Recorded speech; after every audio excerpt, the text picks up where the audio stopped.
Now we are going to discuss a topic which is merchandising. Merchandising in a retail store is very important aspect of the business. Normally merchandising क्या है? Activities that involves in acquiring product or services. An objective of these activities is that you can make the product available for the right place, at the right time, in the right quantity, and then the objective is कि जो retailer ने अपना objective set किया है वो objective fulfill हो सके. So अगर मैं in general इसको elaborate करूं तो merchandising में वो तमाम activities हैं जो कि एक retailer जिन activities में involve हो रहा है, जिसमें starting from the acquiring of the product, फिर उन product को किस लोकेशन के ऊपर, किस प्लेस के ऊपर, कितनी स्पेस के ऊपर, किस टाइम में, एंड देन किस प्राइस के ऊपर, कितनी क्वांटिटी में you need to display, you need to show, you need to sell, ताकि the objectives of the retailers should be met. Because the retailer objective is to gain more customer market share, more customer share, of course more business, and at the end of the day more profitability. So merchandising में retailer का objective ये होता है achieve करने का कि product की availability तो उसने कर ली है, अब उस प्रोडक्ट को कितना स्पेस उसने देना है, एक पर्टिकुलर टाइम के ऊपर देना है, ये बड़ा इंपॉर्टेंट एस्पेक्ट है. मर्चेंडाइजिंग को हम दो एस्पेक्ट में डिस्कस करते हैं.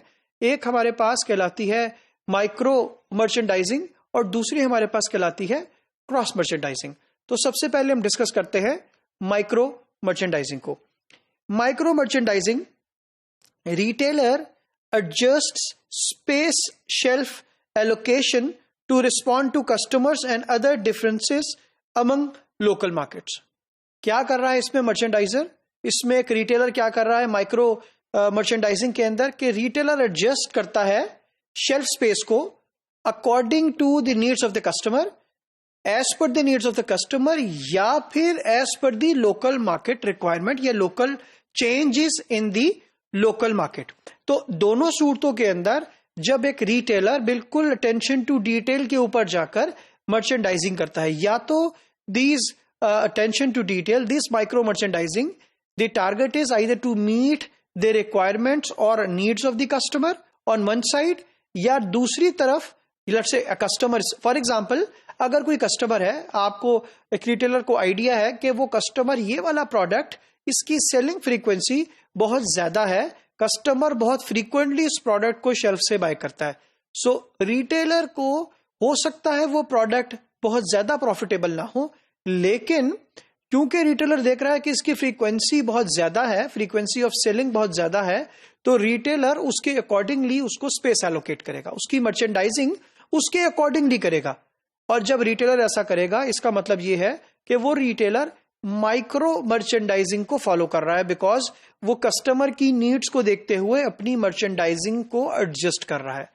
इसी तरीके से अगर लेट्स से कंपटीशन किसी एक पर्टिकुलर प्रोडक्ट कैटेगरी को, किसी एक प्रोडक्ट सर्विसेज को लेट्स से वो टारगेट कर रहा है और फोकस कर रहा है, so again if a retailer adjust itself merchandising, किस तरीके से, अगर वो देखता है कि मार्केट के अकॉर्डिंगली, मार्केट के कंपटीशन के अकॉर्डिंगली, लोकल मार्केट के accordingly if a retailer adjust itself, तो ये again it will be considered as micro merchandising.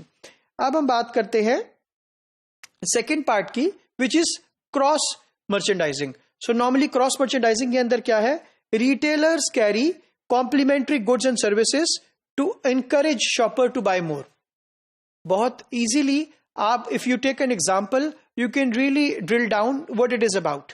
अगर हम जनरली बात करते हैं, if you enter into let's say ladies clothing store, वहां पर the main product they are selling, for example they are selling fabrics और they are selling suits. Now what can be the complementary goods? For example if they are selling shoes, if they are selling jewelry, if they are selling bags, if they are selling some accessories, all these products are complementary goods. Of course, the retailer main business is not these complementary goods. Their main business is clothing or textile. However, they are complementing, encouraging customers to buy more because the customer is there and customer is buying that particular product. Let me give an example. For example, अगर हम men's clothing की बात करते हैं, you want to buy some suit, so you want to buy some trouser, you want to buy some shirt. So, but in that particular retailer, the complementary goods could be a tie, socks, maybe some undergarments, maybe some belt, maybe some other accessories. So all these products would be complementary goods. So the objective of complementary goods for a retailer is that the retailer wants to encourage customer to buy more. The retailer wants to increase the basket size of the customer. So normally merchandising को improve करके retailer हमेशा ज़्यादा से ज़्यादा business को generate करने की कोशिश करता है. Now that merchandising अगर वो objective उसका meet होता है, इसका मतलब यह है कि retailer एक successful merchandising philosophy को follow कर रहा है.